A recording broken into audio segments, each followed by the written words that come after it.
अस्सलामुअलैकुम, welcome back to my channel. बहुत खूबसूरत सा प्लांट शेयर कर रही हूँ आपके साथ। ये वेरीगेटेड इतनी खूबसूरत सी वाइन्स हैं और विंटर में ये फ्लावरिंग करती हैं। आज जो है वो इसकी रीपॉटिंग करूँगी। कटिंग से आप इन्हें इजीली लगा सकते हैं। मेरे पास भी 2 से 3 कलर में है और बहुत खूबसूरत इजीली ग्रो होने वाला प्लांट है। अगर आपको कटिंग नहीं भी लगानी आती तो इस पौधे को आप कटिंग से बहुत आसानी से लगा सकते हैं। साड़ी के ऊपर जो है वो इसी कलर के फ्लावर्स आते हैं, चाहे इसकी कोई भी वैरायटी हो। और इसको कहते हैं sweet tattoo wine, ornamental wine है। इसकी मैंने कुछ कटिंग्स लगाई थी यहाँ पे। ये है वेरीगेटेड वाली, तो इसको आज हम करते हैं बड़े पॉट में शिफ्ट। सिंपल गार्डन सॉइल है मुरानी, और इसमें मैंने एक्स्ट्रा कोई चीज़ ऐड नहीं की है, बस उसी में हम लगाएंगे। बाद में इसे कोई भी लिक्विड फर्टिलाइज़र आप दे सकते हैं। इसी तरह ये नियॉन वाली है, यहाँ भी मैंने इसकी एक कटिंग लगाई थी, तो देखें कितनी अच्छी ग्रो हो रही है। आपसे अगर कटिंग नहीं लगती है तो आप इसे पानी में रखें। इसकी ब्रांच कहीं से भी ले आएँ, पानी में रख दें। 2 से 3 दिन के अंदर इसमें रूट्स आ जाएंगी और बहुत ईजीली फिर आप इसे मिट्टी के पॉट में शिफ्ट कर सकते हैं। रूट बॉल देखें कितना अच्छा इसका बना हुआ है। इसी तरह पूरे का पूरा मैं पॉट के अंदर रख दूंगी। इसमें हम थोड़ी सी मिट्टी ऊपर से इस तरह और डालेंगे और पानी दे देंगे। ये इसी पॉट में बहुत अच्छे से ग्रो हो जाएगी। साथ इसमें चाइनीज़ वॉयलेट की भी कटिंग है, तो वो भी साथ में ही ग्रो होती रहेगी। इनमें विंटर्स में बहुत खूबसूरत से फ्लावर्स आते हैं, जैसे कि मैंने शुरू में आपसे शेयर किया है। इनकी कोई भी वैरायटी हो, पर्पल हार्ट शेप में है, नियॉन कलर में है या कट लीफ वाली है, सब में सेम कलर के फ्लावर्स आते हैं। और इनकी केयर ये है, बस पूरा विंटर आपने इनको कोहरे से थोड़ा सा महफूज रखना है और पानी इनको कम देना है। तो ये आपका पौधा जो है वो पूरा साल बना रहेगा, ख़त्म नहीं होगा। बहुत सारे क्वेश्चन इस तरह के आते हैं कि ये पौधा जो है वो सीजनल है या ये ख़त्म हो जाएगा विंटर्स में।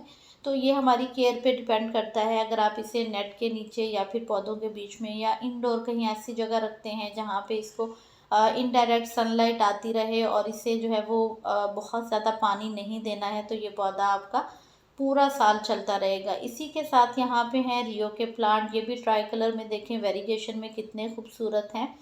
और इनकी भी यही केयर है कि इनको आपने पूरा विंटर जो है वो ऐसी जगह रखना है जहाँ धूप भी मिले लेकिन कोहरे से बचें, और आपने ओवर वाटरिंग से इसे बचाना है। पानी जब भी इसको ज़्यादा मिलता है ये पौधा ख़राब हो जाता है। कुछ आज जो है वो ट्राई कलर के रियो हैं, उनकी रीपॉटिंग करेंगे। वो ज़रूरी हो जाती है क्योंकि जब ये बहुत अच्छी ग्रोथ कर रहे होते हैं तो एक ही पॉट में, चूँकि ये मैंने छोटे पॉट में लगाए हुए हैं, तो उसमें क्या है कि ये 5 से 6, 6 से 7 ये खुद ही जो है वो रूट्स के अंदर से बेबी प्लांट्स निकालते रहते हैं।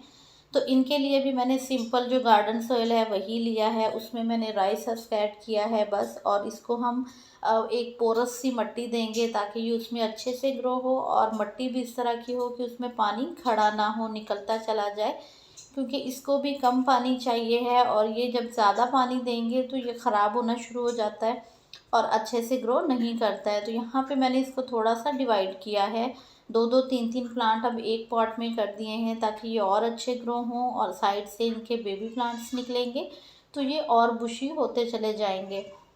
अगर आपके पास बड़ा पॉट है, खुला खुले वाला चौड़ाई वाला पॉट है, तो उसमें लगा दें, तो उसमें ये भरता चला जाएगा। ग्राउंड कवर में लगाएं इनको, अपनी क्यारियों में लगाएं, बहुत अच्छे ग्रो करते हैं।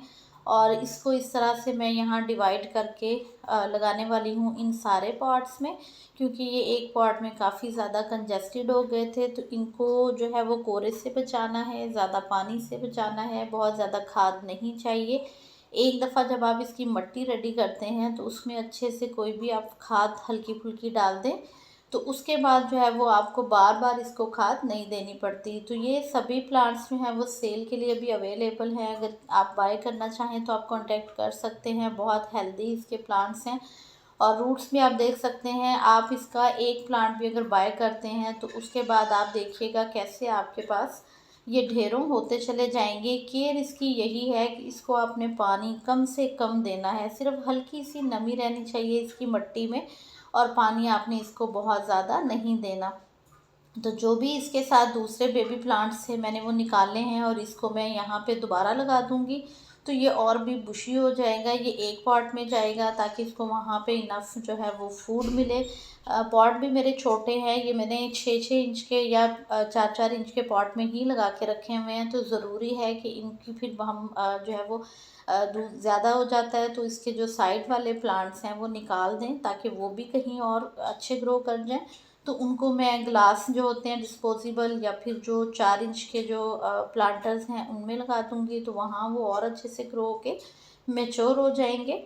तो इसी तरह आप इनको डिवाइड करते जाएं, ये 1 से 2, 2 से 4, ये ढेरों आपके पास तैयार हो जाएंगे। मिट्टी आप देख सकते हैं, मैंने सिंपल गार्डन सॉइल ही ली है और उसमें पत्तों की खाद ऑलरेडी मिक्स है, तो साथ में हमने राइस हस्क डाल लिया है। ये मिट्टी को पोरस बनाएगा और ऑर्गेनिक मैटर है तो ये आहिस्ता आहिस्ता डिकम्पोज होके आपकी जो मिट्टी है उसमें एज अ फर्टिलाइज़र भी काम करेगा। तो राइस हस्क भी अवेलेबल है, अगर किसी को बाय करना हो आप कर सकते हैं। और ये आपके बहुत सारे प्लांट्स हैं, सक्लेंट्स हैं या इस तरह के जो हमारे प्लांट्स हैं उनकी सॉइल के लिए बहुत अच्छा रहता है कि आपने अगर सॉइल लेस मीडिया तैयार करना है तो उसमें आप इसको ऐड कर सकते हैं। कोकोपीट अगर ना भी मिले तो उसकी जगह आप इसे ऐड कर सकते हैं। अपने सभी पॉट्स की इसी तरह आप रीपॉटिंग करें, जो है वो उनकी रूट्स के अंदर से जो पौधे निकलते हैं उन्हें डिवाइड करते जाएं तो आपके ढेरों प्लांट्स जो हैं वो रेडी हो जाएंगे। तो ये बहुत ही खूबसूरत सा एक प्लांट है। इसमें जो है ना वो 3 कलर जो आपको दिख रहे हैं, अगर इनको आप ब्राइट लाइट में नहीं रखेंगे और इनको बिल्कुल शेडी प्लेस में रखेंगे तो ये आहिस्ता आहिस्ता ग्रीन हो जाएंगे। जिस तरह हमारा जो ग्रीन वाला होता है ना, ऊपर से वो ग्रीन होता है, नीचे से वो पर्पल लीव्स होते हैं उसके, तो ये बिल्कुल वैसा हो जाएगा, इसका कलर ख़त्म हो जाएगा। लेकिन अगर आप इसे ऐसी जगह रखते हैं जहाँ पे इनको ब्राइट लाइट मिल रही है और इनडायरेक्ट सनलाइट मिल रही है, या अगर डायरेक्ट भी आ रही है तो सुबह की आ रही है या इवनिंग की धूप आ रही है घंटा 2 घंटा की, तो फिर इनका ये जो वेरिगेशन आपको 3 कलर्स की दिख रही है, इसीलिए इसे ट्राई कलर रियो बोला जाता है। तो वो एज़ इट इज़ रहेगी और बहुत खूबसूरत लगेगी। तो इस चीज़ को आपने ज़रूर ज़हन में रखना है कि इसके लिए पानी कम हो और इसे कोरे से बचाना है, तो ये प्लांट आपके पास पूरा साल चलता रहेगा और नए नए बेबी प्लांट्स देता रहेगा। जबकि इसका जो ये वाली वैरायटी है ग्रीन वाली, ये भी इसी तरह है, इसको भी मैंने डिवाइड किया था, इसमें भी काफ़ी बेबी प्लांट्स निकलते हैं और ये कंजेस्टेड हो जाते हैं एक ही पॉट में। तो आप इनको निकाल के डिवाइड करते रहें। सभी प्लांट्स अवेलेबल हैं, कांटेक्ट आप कर सकते हैं। दुआ में याद रखिएगा। अल्लाह हाफिज़।